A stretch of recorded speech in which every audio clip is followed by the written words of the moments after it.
Hey, how you doing? Brian Cain, host of the Coaching Matters group coaching program, sponsored by Fundraising University here, and super excited for tonight's guest, Coach Dave Serrano. And Dave and I go way back all the way to the fall of 2001 when I became a grad student at Cal State Fullerton and was essentially a grad student manager with the Fullerton baseball team, where Dave was the pitching coach and led Cal State Fullerton in my time there in 2002 and 3 to the 2003 College World Series, and then again in 2004, and they won the NCAA National Championship. From there, he took the head baseball coaching job at UC Irvine and led the Anteaters all the way to the College World Series, and then went back to Cal State Fullerton to be the head coach for the Titans before heading to Knoxville, Tennessee, and taking over at the University of Tennessee. Super excited for Dave here today to join us, one of the top coaches in college baseball in the last few decades, to talk about lessons learned from a lifetime of coaching. So Dave, thanks for joining us here on the Coaching Matters podcast.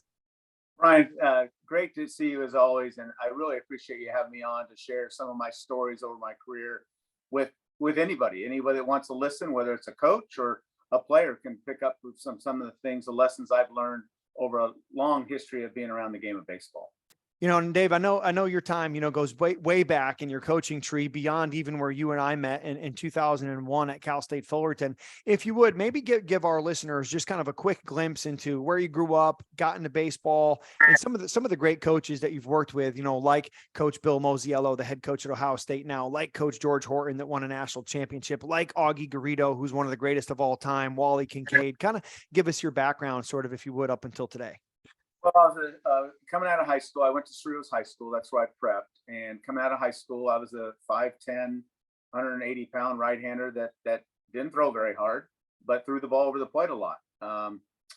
Was part of very good teams throughout my journey through baseball, whether it was little league or high school. And then I ended up enrolling at Serrano Junior College. I don't want to say I was recruited. I enrolled there and went out for the baseball team. And at the time, the head coach was Gordy Douglas, and the assistant coach was George Horton. And one of their mentors that was around the program was Wally Kincaid. I love to tell this story, Brian, for anyone that's listening, is that because I don't know if it would have happened nowadays in the society we are now. For 2 years, Brian, I went to Serrano Junior College, and I redshirted my first year, and then I didn't play my second year, and I threw batting practice probably 90% of the time. I go back to, I didn't throw the ball very hard, but I threw it over the plate a lot. And the coaching staff was smart. Here's a young man that could throw live BP, or their hitters could see BP and off a live arm. And I did that almost every day of practice. Was asked by a few people, the coaches must not like you. You should go somewhere else. That wasn't the truth. I lived in reality. I wasn't good enough yet, and I needed to get better. I stuck around the program. George Horton eventually took over the program in 1985. And I got my chance, not because George Horton became a coach. I made an arm adjustment. I went from a over-the-top three-quarters guy to a lower arm angle guy. Could spin it and change speeds and sink it, and ended up having a great year. And a guy who his high school coach told that you would probably not go higher than Division III baseball, I ended up signing with Cal State Fullerton, and that's where the story really begins. It's not just I was around George Horton and Gordy Douglas and Wally Kincaid, but it was when I started putting people around like Augie Garrido and my teammates that kind of propelled me to where I ended up to today. The programs I've been able to be associated with, starting at Serrano College. After my playing days were up, there was an opening at Serrano College. Augie Garrido had something to do with that. He had just left Cal State Fullerton for the first time and took the job at Illinois. Here's George Horton, who loses his assistant, Jody Robinson, to Illinois to be an assistant with Coach Garrido. And he had two young guys, Dave Serrano and Bill Mosiello, that were running his Connie Mack team out of Serrano College. And at the age of 24 years old, he asked us two guys with no coaching experience except for Connie Mack baseball to be an assistant coach. And the story goes on from there. I was an assistant coach at Serrano College for 6 years, but I was a groundskeeper. I maintained the field. I mowed the field. I aerated the field. I drugged the infield. I mowed the field, but I was also a baseball coach. But my money was coming from being a groundskeeper. I stayed there for 6 years. Coach Horton eventually left, and Bill Mosiello left to go to Cal State Fullerton to go hook on back with Augie Garrido, who went back to Cal State Fullerton. I was elevated for a year at Cerritos Junior College to be the head coach. I didn't have my master's degree, so I couldn't maintain that, but I was an emergency hire for the year. We had success, went back to being the assistant. And then probably one of the best things that happened for my career, and maybe one of the worst things, and I'll get into that later. I was asked in the summer of 1994 to be back then it was called the restricted earnings coach at the University of Tennessee for Rod Delmonico, who was the head coach, who had a ton of success at the University of Tennessee, and Larry Simcox, who's still a really good friend of mine today. And why I say the best thing is because I got to get to the Division I level. And I remember leaning on Coach Horton. Back in those days, I was making $42,000 as a young coach, doing the groundskeeper, the snack bar, the stipend for coaching. And this restricted earnings was a $15,000 position. That was the max I could make. Actually, it was $16,000 position, max I can make. And I remember George Horton, I called him and I said, what do you think I should do? He said, one day I'm going to be a head coach and I'm going to want you to have Division I recruiting experience. I think you need to take the job. So it was a great move by me, but then it was also a bad move because I fell in love with Knoxville. I fell in love with the city of Knoxville, the University of Tennessee, which kind of led to some things down the line that I'll get to in my career. So I was there for 2 years. 1995, I was able to share the dugout with Todd Helton, R.A. Dickey. We go to the College World Series for the first time, I think, in 51 years of school history. Have success there and stayed another year, had a really good team. And then in summer of 1996, George Horton gets the job at the at Cal State Fullerton because Augie Garrido got the job at the University of Texas. George Horton comes calling, I want you to be my pitching coach, recruiting coordinator. Go back and do that. Left Knoxville, probably the right time in my life. We had just had my first son, Kyle, and we probably needed some support of family to help, and went back there and as an assistant coach, maybe the greatest years of my career, Brian. We go to Omaha 5 times. We won a national championship in 2004, which propelled me to being asked to be the head coach at UC Irvine in the summer of 2004. I wasn't even looking to be a head coach. I was completely satisfied. I had my feet on the ground. I was completely satisfied being the best assistant coach for George Horton at Cal State Fullerton. Bob Chichester, who then was the AD at Irvine, called me, and I couldn't pass it up. I got to stay in Orange County, and I got to go to a program that was, in my opinion, that had been started by John Savage, that was an up and coming program. And obviously you were part of it with us during that time there. Beautiful place to go to work every day. And as I look back through my career, Brian, I said my feet are on the ground.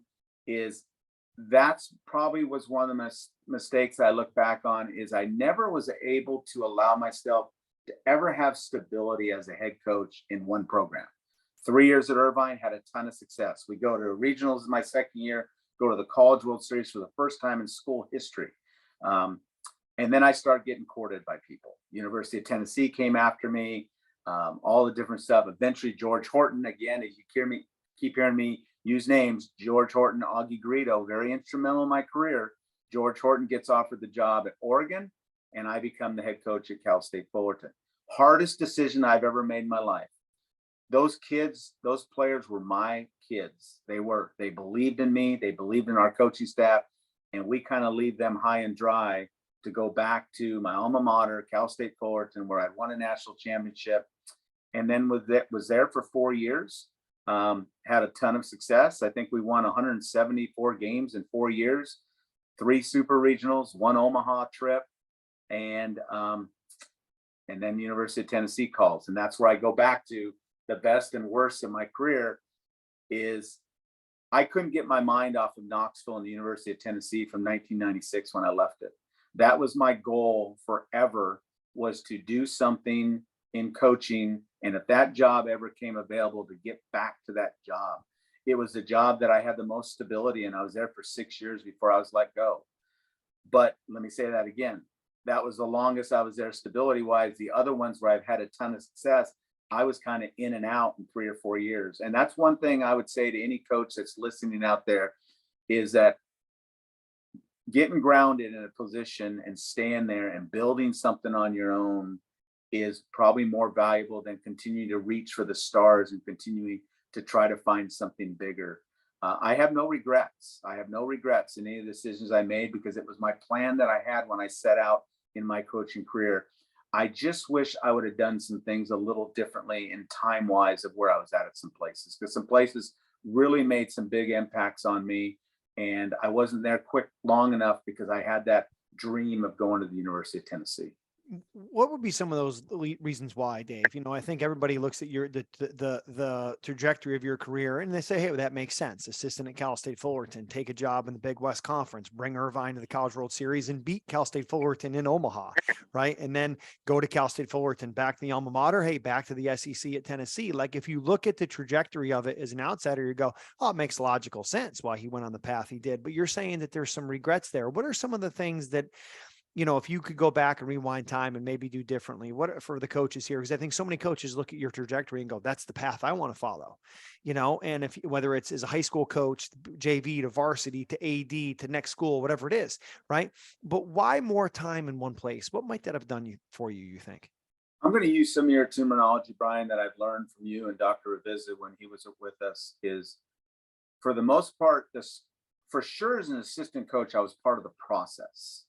As a head coach, when I started out at Irvine in my early years at Fullerton, I was working the process.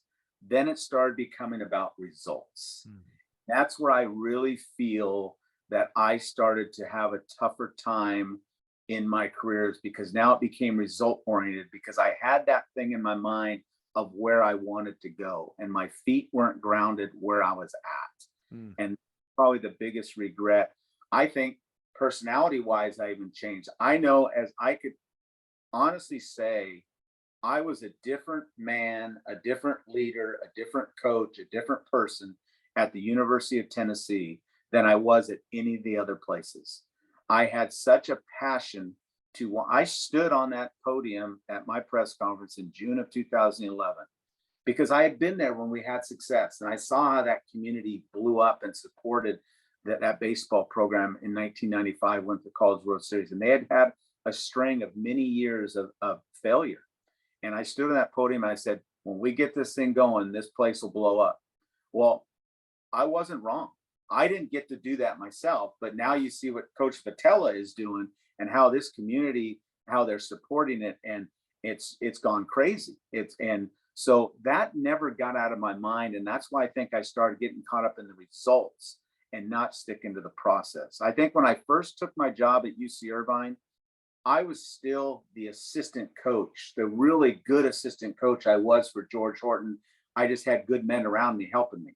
And then all of a sudden, somewhere in my time at Cal State Fullerton, I became, quote unquote, that head coach, where it might have become more about me and my goals than the focus of what was in the best interest of the players and the program at the time. Man, I appreciate that's vulnerable, Dave. That's vulnerable and real, man. I think that for you to have the seat that you're in now, with the experience that you've had, to be able to reflect on that and share that with coaches is really, really cool, man. So I thank you for being willing to share that. And I'd like to maybe dive in a little deeper that, you know, as you look back and you say, well, there was a time where it shifted from, you know, being an assistant coach to being the head coach, and maybe a little bit more about Dave Serrano than it was about the players. As you reflect back, were there any red flags that you look back and see and go, you know, that might have been a sign, that other coaches listening to could benefit from that? You know, whether it be, I used to be a guy who was at practice all the time, and now I was out meeting with boosters, or I was doing this or doing that, missing practice. Or was there any signs, like maybe you got shorter with your players and didn't have quite as good of relationships, or weren't having them over the house as much? Or is there anything that you look back to, you'd say these would be red flags that I felt like maybe it had become more about me instead of the process? Well, I could go back to one incident, and it was in a game, Brian. And maybe it was about me, maybe it wasn't. I think it was, again, not keeping my feet grounded and staying in the present. It was 2010. We had just returned from Omaha in 2009. We had a very good team in 2010. And we're in the super regionals against UCLA, at UCLA. And we beat Garrett Cole in game one. We're beating Trevor Bauer in game two. Okay. We're ahead. And I don't know the exact score. I want to say it was 6-4. I think we were up by 2 runs. I have a young man named Ray Hernandez on the mound. My closer, Nick Ramirez, who was also our first baseman, had closed the game the night before. When I went out to the mound one time, I said, "Are you able to give us some outs tonight?" He said, "No." It changed the whole trajectory of everything I was going to do. A young man named Ray Hernandez was on the mound, and he gets 2 outs in the 9th inning. We're up 6-4. And I remember seeing him, and again, there's a lot to this, but I remember seeing him tell the third baseman as he's catching the ball after an out, "We got 1 more out to go." And for me, that was the curse right there. Okay. Again, we're looking ahead. We got to make the next pitch. Well, sure enough, a base hit, another base hit. I've got a young man named Dylan Floro in the bullpen. Dylan's currently in the big leagues there was a lot of big leaguers on that team. He's in the big leagues with the Florida Marlins right now. I needed 1 out to go to the College World Series for the 2nd year in a row. I had Dylan Floro in the bullpen. Again, I made it more about me and looking to the future, I think, instead of what was in the best interest of the program. And I don't know why I say I made it about me, but I think I made a poor decision. I don't go to Floro. They end up tying the game and beating us in the 11th inning. We end up getting smoked on the next day in the championship game. And again, everything you've taught me, Ken Reviz has taught me, stick in the moment. Don't think to the future. Don't think about the past. Stick in the moment. Be in the present. I got to the future. I didn't want to use my guy that I was going to start in game 3. I was contemplating, if we don't win this game, I don't have a starter for game 3. If I go to Dylan Floro, now who knows? Maybe the same situation, but Dylan Floro is one of our best pitchers, and he's sitting down in the bullpen. And I think from that point on, Brian, I could honestly look back. From that point on, I don't think my career went this direction. I'll say this. It came as a head coach or as an assistant coach, I had success wherever I was. And I hope I had a part to do with that. As a head coach, I got success immediately at Irvine as a place. John Savage has started.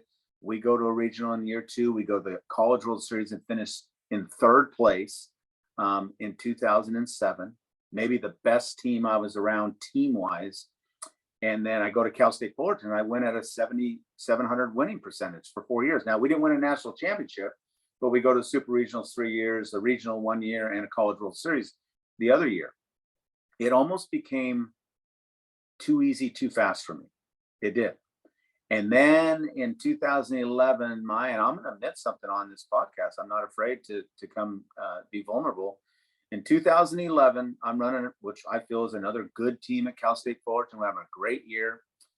And here comes Tennessee. They're kind of poking at my door a little bit.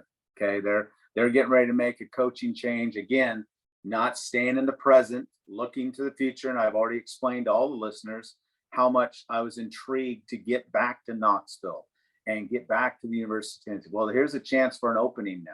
Okay. I'm being told, you're the guy, just like I was told in 2007. The difference was in 2007, when they were making a move after Rod Delmonico was let go, I wouldn't talk to them because I was part of UC Irvine, that team that was the magical team. And they were trying to reach out to me when we were in Wichita. And I said, I'm not going to talk to anyone right now. I'm leading the team to Omaha right now. And that's where my focus is. Well, in 2011, my mindset changed a little bit. Became more about me. And here's a school that's courting me. I'm having negotiations with them. And I think that's what blew up in my face. I think that's why we ended up getting dumped in the regionals and not making the super regionals, the only time in my 4 years. And from that point on, Brian, it didn't go upwards for me. It went downwards. I mean, I get my dream job, and it was my dream job, and really struggled. There was more factors in it, but I think it really struggled. And I think it even became more about me at Tennessee because I felt the pressure for the first time in my career to win, because not because the pressures the school was putting on me, but the pressures I was putting on myself because I wanted it so bad at that place. And I think I lost my identity. My great strengths at every stop I've been is recruiting. And I wasn't out there as much recruiting. I was at the University of Tennessee now. I had reached my pinnacle of where I was trying to get to. I had reached the big leagues in my mind. Okay. And I lost the drive that I had from that player that didn't pitch for 2 years at Cerritos College, that was told he was going to be a Division III baseball player, which was right on, to the kid that made an arm angle change and was an All-American as a redshirt sophomore at Cerritos College and gets a scholarship to Cal State Fullerton, to the assistant coach that would live and die with nothing but recruiting. When I was under George Horton, I recruited, and we had a lot of good players in that program when I was the assistant coach. And I allowed it to delegate to other people, which is fine, but I wasn't doing my part. And I think, because I learned the hard way, Brian, as much as I feel I was a great coach, it isn't the X's and O's, it's the Jimmies and the Joes. And I learned that the very hard way when I was at the University of Tennessee. You know, Dave, it's awesome, man. I love what you're sharing here. And I think, you know, it's interesting for college coaches, right? Because every year at the end of the season, I start getting a lot of calls from college coaches going, "Hey, this job's open. That job's open. Do you know anybody here? Do you know anybody there? Can you help me prep for this interview? Can you help me prep for this?" You know, and we had Jim Schlossnagel on here, you know, who has been a candidate for almost every job like yourself that's come open because of how successful he was at TCU, whether it was, you know, the Auburn job or it was Mississippi State. And then he went to Texas A&M. And, you know, when those jobs become open, like Tennessee's trying to talk to you when you're leading UC Irvine into a College World Series, and you're in a super regional at Wichita State. No, regional at Wichita State, right? Regional there in super regional at Wichita State. And you won't talk to them. And then they go and hire somebody probably without talking to you because they feel the pressure of needing to fill that position, which if you look at college football right now, right? Like Nebraska's open, Auburn's open, Arizona State's open. And I mean, Arizona State's been open for 5 weeks. I live 15 minutes from there and they haven't hired somebody yet. Right. So is there, and then the second time they come calling you when you're at Cal State Fullerton, you talk to them while your team's in a similar situation, getting ready to go in the postseason.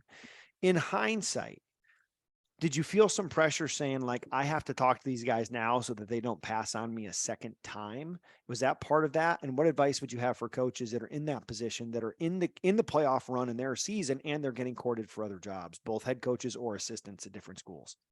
Well, let me go backwards a little bit. I think some of the best assistant coaches, Brian, are the guys that have their head down and all they're doing is working for the coach that they're working for. And they're recruiting, they're developing players, whatever their role is, they've got their head down. I've had some great assistant coaches like that. I've had some great assistant coaches that they just wanted to be the best assistant coach. And that's what I was as an assistant coach. Like I said, I wasn't aspiring to be anywhere else in the country, but to win for George Horton and Cal State Fullerton when I was there. Same thing when I was the assistant coach at Tennessee for Rod Delmonico. Okay. I think that I did feel pressure because when we got eliminated by Oregon State in 2007, and I was sitting up at the post-game press conference in Omaha at the old Rosenblatt Stadium. And one of the reporters said, "Well, coach, it looks like you're going to be returning to Irvine next year because Tennessee just hired their next head coach."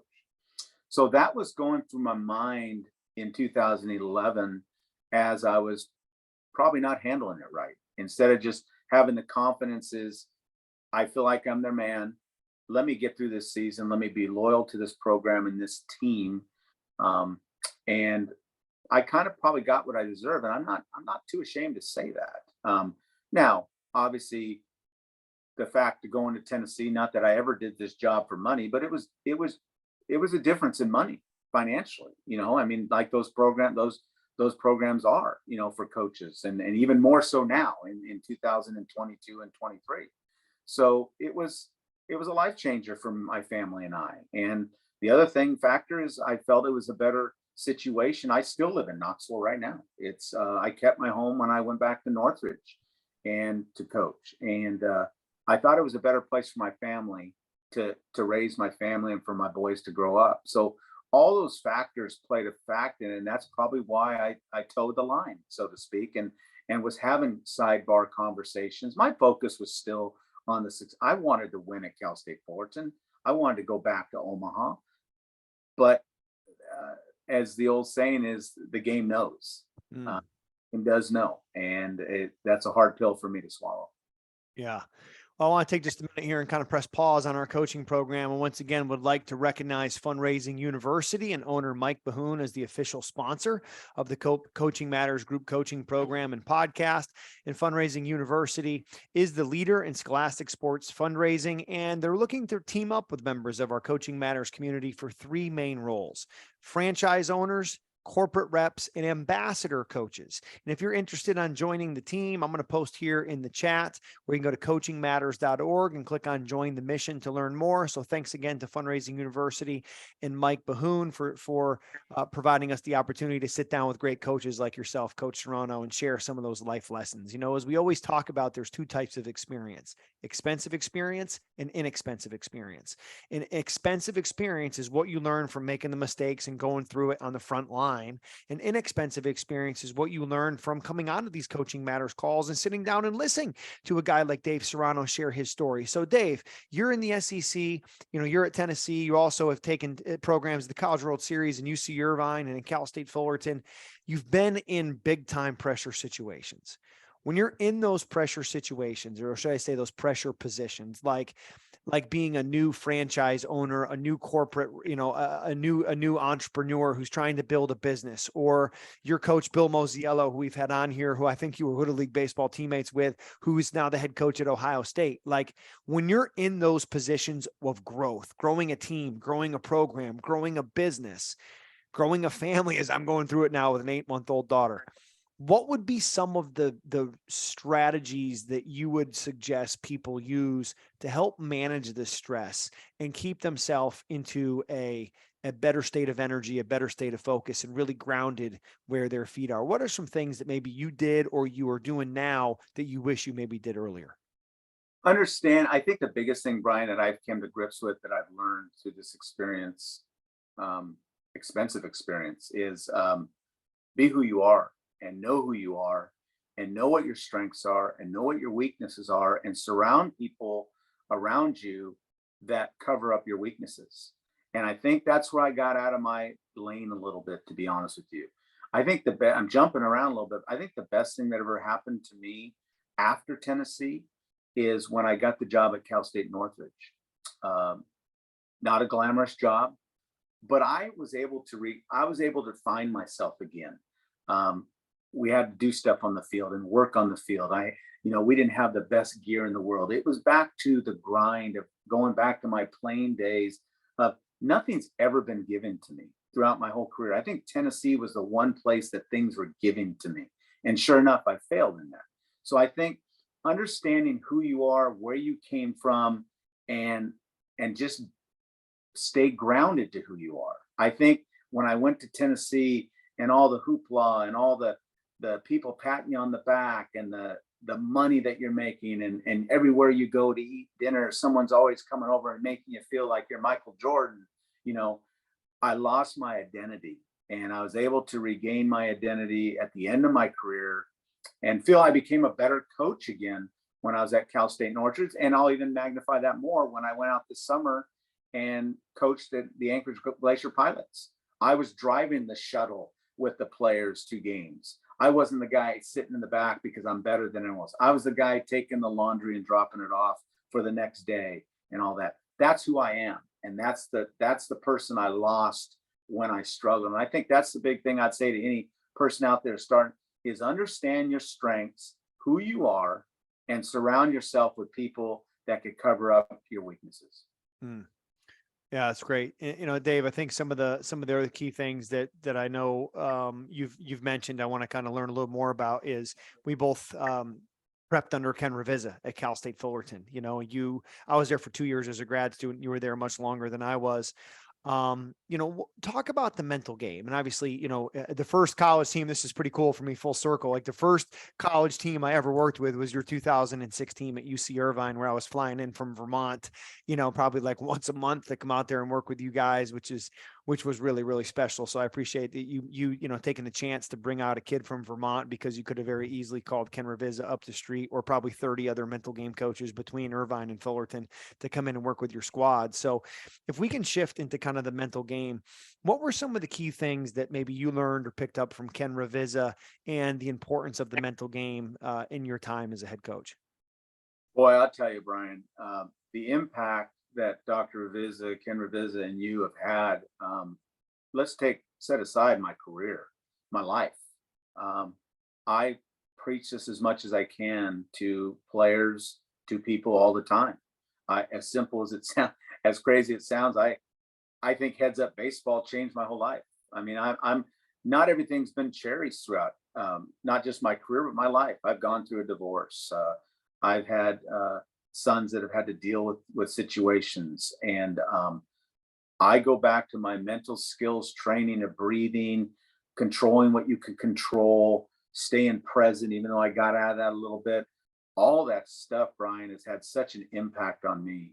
As we all know, some of these players that I've coached and that coaches are coaching, they think the competition between the lines is pretty dramatic. Wait till they deal with life on a daily basis. You're seeing it firsthand with your first child. The commitment. I tell players all the time, that's why athletics is so building for you, because once you become a husband or a father, it's no longer about you anymore. It's no longer about you. And that's where the sacrifice and learning how to deal with things is so important. And like I said, the impact it's had on me, and staying present and breathing and control what you can control. Next pitch, something happens, get to the next pitch. Those have all been impactful things in my life, not just my career, my life. What are some of the things that you're doing now, maybe with the mental game? Anything that you're taking and kind of doing now, where it's a focus on controllables or a focus on the day-to-day process, and kind of like we talked about pre-pitch routines, maybe you have a morning routine, or what are things that Dave Serrano's taken now from the mental game that you're using in life? Well, it's funny you say that, because as you know, I'm out of coaching now, and I was coaching for 34 years, and kind of had the same routine all the time. And so I am trying to stick to a routine now, whether it's get up and run in the morning or get up and go a 6-mile walk. Whether it's this morning, I was raking leaves in the backyard. That was my prep of maybe meeting with my coaching staff, or I rake the leaves all up in piles of leaves, and then I mow the yard. That was my prep for maybe the practice today. So I'm having to keep my sanity, and I am staying busy, is to continue to have my routine. I'm really trying to get involved with high school players and helping them. As I've said earlier, I'm running the Anchorage Pilots, so I'm recruiting for them. So my life has changed, Brian, but I'm still doing some things. That I coached the 16U travel ball team out here in Knoxville this fall. So there's a lot of things I'm doing that's still impacting people in a positive way. So it's not like I'm just sitting on my rocking chair saying, okay, I'm done. My goal is I'm going to share something with you, Brian, that I heard, and a great player that I love is when he played, Drew Brees. He talked about the 3 M's. Someone asked him, what is after retirement? And he said, he's sticking to the 3 M's. There's a mastering part of your life, and that's when you're trying to evolve into what you're going to be. That's me when I was a player, realizing I didn't have a professional career, so I needed to go into coaching. Then there was a mentor phase. That's when I was a coach. And then there's a making a difference phase of your life. I feel like I'm in that making a difference phase right now in my life, where I'm trying to help kids around the country or locally with the recruiting process, with what they need to be doing, from going from high school to college level, to coaching, whether it's a travel team or it's the Alaska team. I could still have impacts on players' careers. So I think all that is stuff that I'm doing to keep me in my routine. So a routine that's the only routine I've known my whole life. You said the 3 M's: mastery, mentorship, make a difference. Is that right? Yes. Yeah. How about that? Trying to figure out what you're going to do with your life. The mentoring is during the process of what you're doing with your life. And the make a difference is after you're done with the career that you chose to have. And I love that. When I heard that, it was almost like Drew Brees was talking to me, because it was right after I got back from Alaska. And, I was kind of in that, okay, where am I at phase now? I know they started school at Division I campuses now. How am I going to get through this? And then I heard that and I thought, bingo, I'm going to start making differences in people's lives. And, And whether it's high school kids or whatever that is, collegiate kids in summer league. Yeah, because you were just coaching, and when I gave your intro, right, I got so excited about the Fullerton and then the Irvine and then the Tennessee. I forgot you were the head coach at Northridge for the last couple of years. Yeah, for the last 3 years, Yeah. I thought me and my coaching staff and players, we elevated that place. I really think we left them a good club this year. I think they have a chance to play for a Big West championship. It was just a decision. I retired at a young age, but I just got beyond the point where I was away from my kids and I was across the country, and I had done that long enough. And I'm not saying, Brian, that I wouldn't do it again. Go back into coaching if it was a coaching with the right people. I don't need to be a head coach anymore. I've been there, done that. I would have no problem being something in a program eventually. I'm enjoying my life right now. I won't lie. I'm enjoying being able to do what I want to do. And I have a routine going right now. But it was just time for me to shut it down and kind of start devoting my life to my family and my kids that have been played second fiddle to my players throughout my whole career. Awesome. Dave, man, I could sit here and we could go all day. Couple questions. We're going to kind of move away here from baseball into kind of life, and you mentioned advice for parenting. And I remember Kyle. What year was Kyle born? 1995. 95. So I'm at Fullerton 2001 fall. So Kyle's 5-6 years old, right? And then you just follow his trajectory and his growth. What advice would you have for young dads now that I have a daughter that's 8 months old, right? What advice would you have for the young dads or the dads that are really busy coaches or athletic directors that aren't home a ton, which is a lot of the coaches that are on this call? Well, that's a good question. And I don't know if I have the perfect answer because I wasn't the perfect father. I devoted when I was probably the Disneyland dad, to be honest with you, Brian, because when I was home, which wasn't very often, I mean, I raised other kids is more than I did my own kids, is just be involved in their life and be able to sit down with them at the dinner table, or if you take them out to a dinner and just listen to them, put your phone aside. That text message, that tweet, that phone call is not as important as that conversation you're having with a one-on-one with your son or your daughter. I think that's very important. I can't say that I did that very well. That recruit was always more important than that conversation that we were having. Oh, I got to get this. This guy's really important. Well, no, he's really important to me. Allow them to be who they want to be. I always felt my boys felt pressured to be baseball players because their dad was a baseball coach. And I never wanted that. I just wanted them to be what they wanted to be. So, and just be loving as you can, and involve them as much as possible in your career. That's what I was so blessed with, is that my boys got to grow up around a baseball field. They didn't get the opportunity to play a lot of travel ball because Dad, as an assistant coach especially, and even as a head coach, Dad was always in Omaha in June, it seemed like, and so travel ball was out the door, even though it was part of our society back then, is they got to be in the dugout in Omaha or super regionals instead of being in a dugout of a travel team. I think they learned baseball by being around the players they're around. So that would be the advice that I'd give to fathers that are in athletics in some capacity.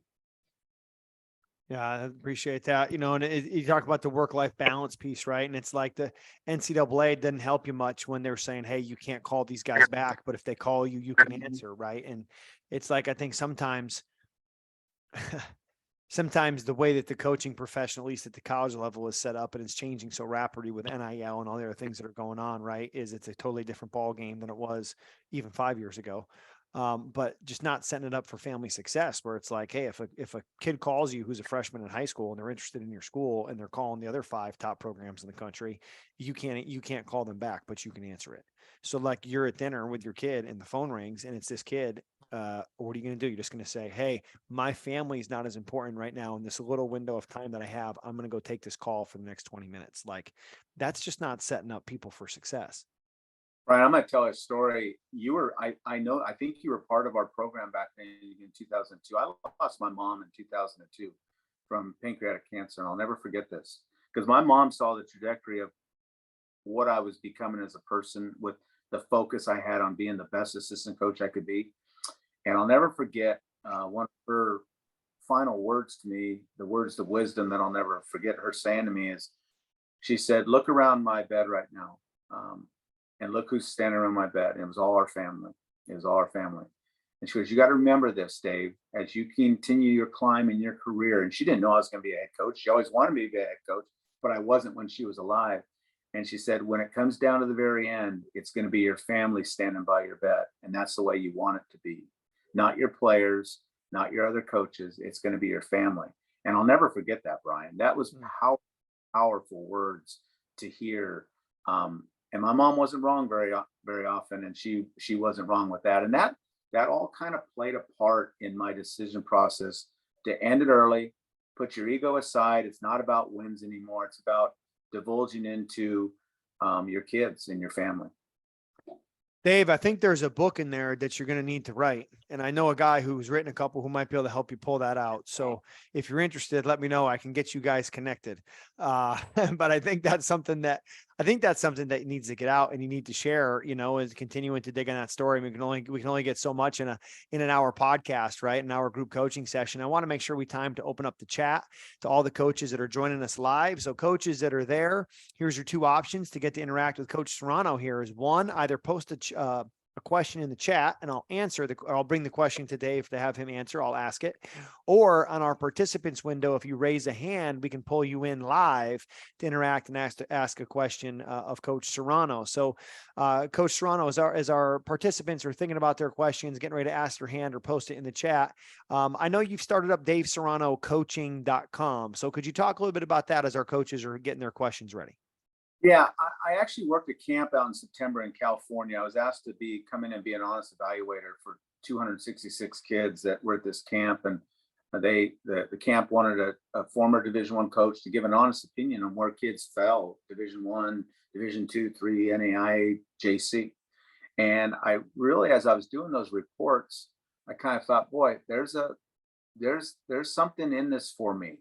So, and I had a talk with all the parents about the recruiting process and all the goods and the bads of college baseball right now. So I started, again, being involved and helping give back to kids and families that using 34 years of coaching experience. I've seen a lot of good things. I've seen a lot of bad decisions so I've started a consulting business where it's not promising to get them to the next level. It's developing them virtually through Zoom calls and phone calls. It's sending out information, different information, motivational stuff, drills. It's using my mental skills training that I've learned from you and Dr. Avisa when a kid goes 0 for 4 and wants to hit his head against the wall to get him back. All that kind of stuff I want to do for kids. And so my website is DaveSerranoCoaching.com. And I'm only taking on a team of 20 to 25 players, high school age. I don't want to overdo it. I want to be able to invest. This is going to be my team this year. And I want to invest and personally get to know these kids. They could send me video clips after their games. I'm going to have their schedules. they're going to be like my players, Brian. I'm just not going to be on a field with them. And I'm going to walk them through their journey of their junior and senior year and then help guide them to where they should go. I'm not going to promise I'm going to get them there. I have contacts, but I'm going to help guide them. And they're going to, you're a JC player. You need to go do what I did. You need to go grow up in a junior college. It may take you 3 years, but guess what? You may not be a Division III player. You may end up a Division I player like myself if you put in the work. So I'm really intrigued by this because of the interaction with kids and families and to, again, making a difference. I think I can make a difference with kids throughout the country that want to sign up for this. Yeah, there's no question, Dave, that you can do that. And I think that's an amazing opportunity. And I would encourage you to open it up beyond high school, because I think that you can get started, even having younger kids that can make an even bigger impact. Because you get them for high school, they got unless if they're a freshman, they got 4 years. If you can get them younger, they might have 10 years. And I think all that knowledge and experience that you have, not only coaching the athletes, but also coaching the parents in terms of what they should do, and if there's camps they should go to, or different things that they can work on, to help them to be their best. So I would say, don't just limit yourself to high school. And I know you've been recruiting high school for years, but even in the youth levels, I think there's a ton of opportunity and impact that you can make. And we got a question from one of our coaches coming in here, Tom Meadis. Tom, I'm going to have you go. Your camera's on. Fantastic. Tom, I'm going to bring you in here. You had a question for Coach Dave Serrano. First, Tom, where are you calling in from, and what are you coaching? What position are you in? Could you unmute yourself, please? Yep, gotcha. Thanks, Brian. I'm in Glenview, Illinois, just outside Chicago. I'm an athletic director out here. I've been an athletic director for the last couple of years, coaching football and wrestling before. So, Coach Serrano, I really appreciate everything that you've brought here. It's been really helpful for me, especially when you were talking about being a father. Spending that time. I just went out with my daughter yesterday, and I felt my phone buzzing in my pocket, and I had to fight that urge to pick it up. So I really appreciate that.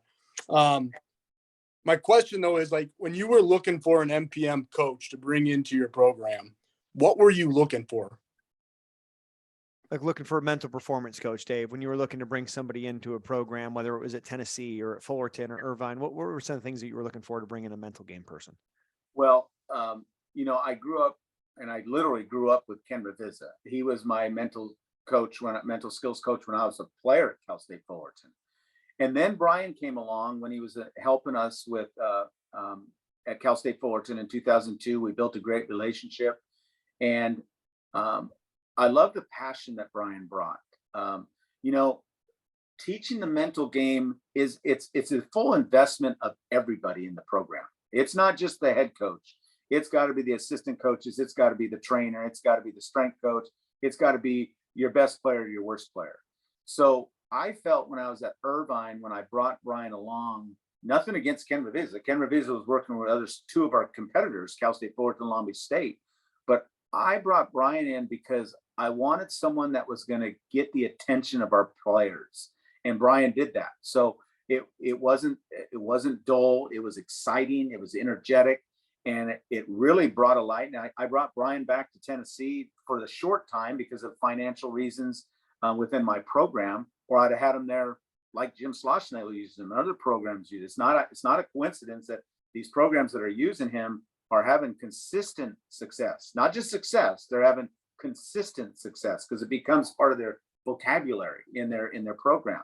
So obviously knowledgeable, but I think the energy is something because like I said, there's some players that are going to look at, well, I'm not a bad player. Why do I need that? That's only for the weak players. That isn't true. Everybody needs it. And it's not just everybody in athletics, it's everybody in life can use it.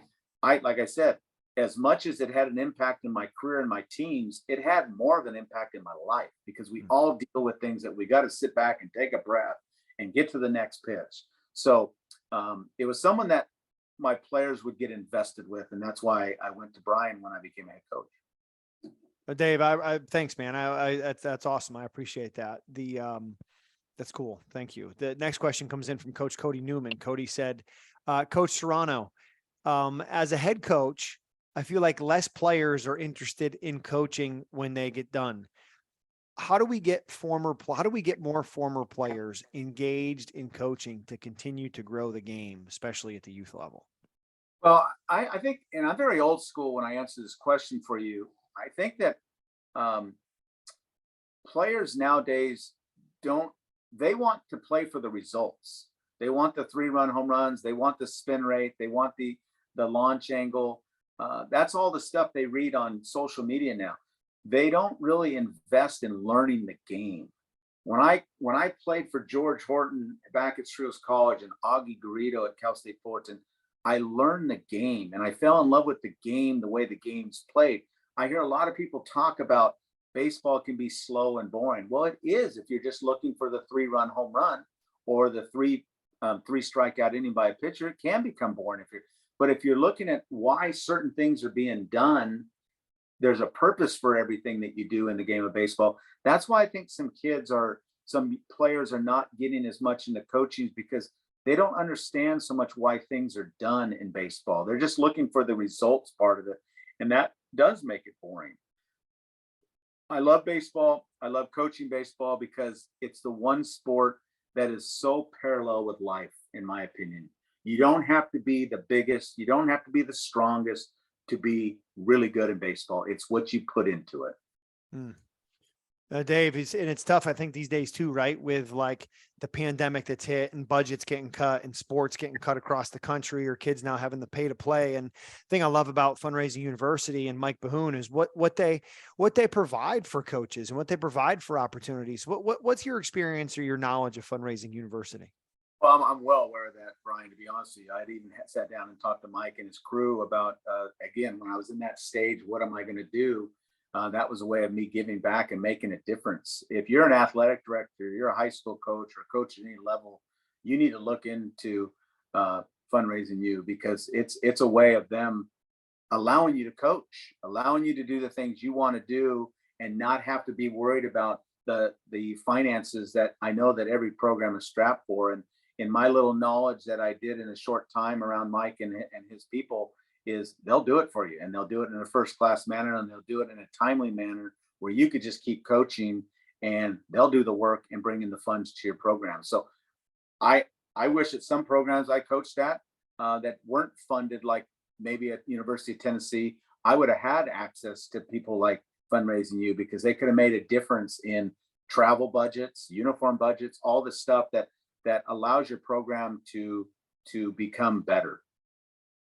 Yeah. And as a coach, it gives you the opportunity to do more. You know, it gives you an opportunity to invest more into your staff, to invest more into your players, to whether it's team meals, whether it's travel, whether it's uniforms, whether it's facility upgrades, whether it's paying your coaches who don't, like, as a former athletic director, we didn't have assistant coaches' salaries. And I'm like, we're asking one guy to run an entire program and coach 22 kids that are saying every day they want to come show up for 3 hours and go and push the envelope to be better. We need more than just one person to be able to run that, you know? So for the schools that don't have those salaries, I think that Fundraising University provides an opportunity with more effort to get more money in less time, so that coaches and programs can do the things that they want to do that maybe don't have the scholastic or school sponsored funding. So we've got Mike Bahoon. Mike is an assistant baseball coach at Ohio State. He's the CEO of Fundraising University. Mike, I saw you raise your hand. I want you to come on in here, man. Thanks for putting this all together. I appreciate you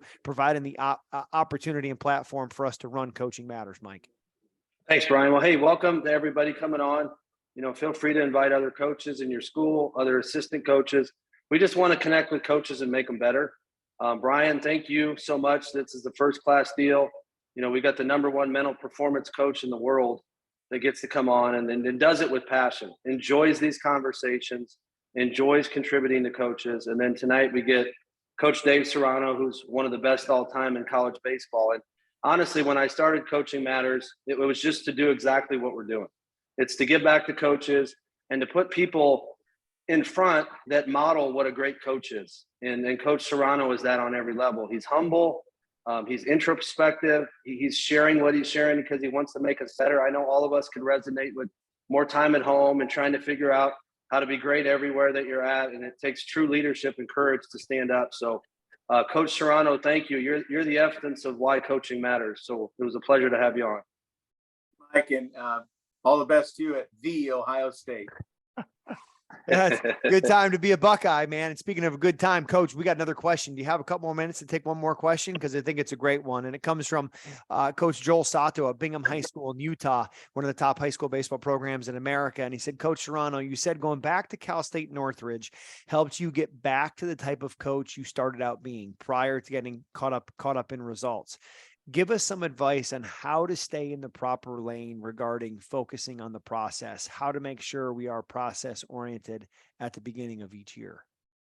I think it's just staying invested in the people around you, your players and your coaches, never making it about you. I think I'm going to go off track a little bit, but if there's a player on here that can learn, what I became, I was like that freshman coming on a college campus that it became really easy my freshman year.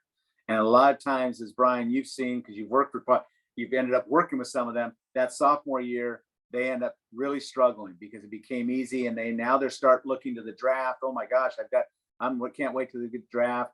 And I think it's just stay the process, stay invested. The most important people are the people around you, your players, stay invested in them, continue to evolve. I don't think I evolved enough on the change of sceneries. I didn't evolve enough as a coach. I tried to stick to what I felt was the exact right way to coach, the way I was taught, but I needed to evolve more when I changed different landscapes of the country. And I learned the hard way. And then I go back to Northridge and I was able to find myself.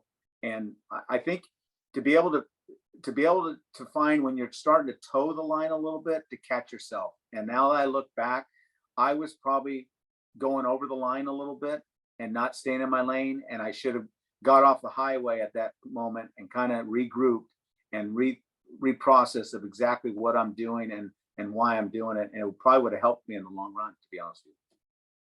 Awesome. Dave Serrano, appreciate you making time for the Coaching Matters group coaching program here. We found that people can find you at CoachDaveSerrano.com. Are you on social media? Is there anywhere they can catch you on Twitter or Instagram? Yeah, I'm on Twitter. I already know my Twitter handle, to be honest with you, Brian. I think it's Dave Serrano 11, Dave Serrano 11. But I don't have a Twitter account yet for DaveSerranoCoaching.com. But I do have a website up, and they could go look and see all the things that I'm trying to do to help student athletes. It's awesome. Dave, last question. If you could remove the skull cap of anybody listening to this call, obviously we've had the coaches listening to it live, but we're going to have thousands that catch the podcast, that catch the video recording. If you could remove the skull cap of every coach listening to this and plant one seed of success that they would take away with them, what would be that one seed? Ooh, there's a lot of them that come to my mind, Brian.